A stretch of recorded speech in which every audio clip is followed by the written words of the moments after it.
أعوذ بالله من الشيطان الرجيم بسم الله الرحمن الرحيم السلام علیکم ورحمۃ اللہ وبرکاتہ۔ میں ہوں سنجیدہ ارشد اپنے یوٹیوب چینل دریچہ نور کے ساتھ۔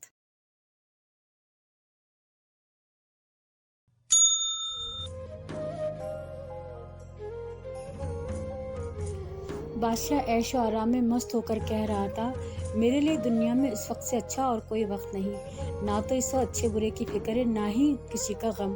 محل کے نیچے ایک فقیر سردی میں لیٹا ہوا تھا، جس نے بادشاہ کی باتیں سن لی اور پکار کر کہا، اے بادشاہ، تیری شان و شوکت کا مقابلہ دنیا میں کوئی نہیں کر سکتا۔ میں نے مانا کہ تجھ کو کوئی غم نہیں ہے، مگر کیا ہمارا غم بھی نہیں ہے؟ یعنی ہم جیسے ننگے بھوکوں کی بھی کوئی فکر نہیں ہے؟ بادشاہ نے فقیر کی باتیں سن لی، اس کے دل پر اثر ہوا۔ 1000 اشرفیوں کی تھیلی نکالی اور کھڑکی سے باہر لٹکا کر کہا، اے درویش، اپنا دامن پھیلا۔ فقیر نے جواب دیا، میرے بدن پر کپڑے ہی نہیں ہیں، دامن کہاں سے لاؤں؟ بادشاہ کو اس کی غریبی پر بہت رحم آیا، ایک قیمتی لباس اور اشرفیوں کی تھیلی اس کے پاس بھیج دی۔ فقیر نے تھوڑے ہی دنوں میں اشرفیاں خرچ کر دی اور دوبارہ بادشاہ کے پاس آیا۔ نیک دل لوگوں کے ہاتھ میں دولت نہیں ٹھہرتی، جس طرح چھلنی میں پانی نہیں ٹھہرتا اور بے چین دل والے کو صبر نہیں آتا۔ بادشاہ کو اس فقیر کا خیال بھی نہیں رہا۔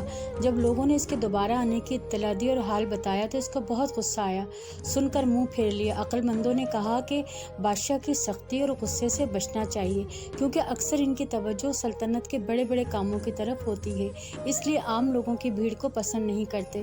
اس شخص کے لیے بادشاہ کا انعام حرام ہے جو مناسب وقت اور موقع کا خیال نہ رکھے، پہلے سے وقت مقررہ کرائے بغیر اس کے پاس جائے اور بیکار کی باتیں کر کے اپنی عزت گنوائے۔ بادشاہ نے حکم دے، اس بے ادب فضول خرچ کرنے والے کو یہاں سے نکال دو۔ اتنی بڑی رقم کم مدت میں صرف کر دی۔ شاہی خزانہ مسکینوں مفلسوں کے لیے، فضول خرچی کرنے والے شیطان بھائیوں کے لیے نہیں۔ جو بے وقوف دن کی روشنی میں شمع جلاتا ہے، اس کو جلدی معلوم ہو جاتا ہے اس کے چراغ میں تیل نہیں رہا، یعنی فضول خرچی کی وجہ سے مال جلد ختم ہو جاتا ہے اور اس وقت آدمی کو اپنی بے وقوفیوں پر ندامت ہوتی ہے۔ حجاز عرب کے ملک میں پانی کم ہوتا ہے، مگر یہ کسی نے نہیں دیکھا کہ وہاں کے پیاسے کبھی سمندر کا کھارا پانی پینے کے لیے جمع ہوں۔ اس لیے جہاں کہیں میٹھے پانی کا چشمہ ہوتا ہے، وہاں انسان، چڑیا اور چونٹیاں سب جمع ہو جاتی ہیں۔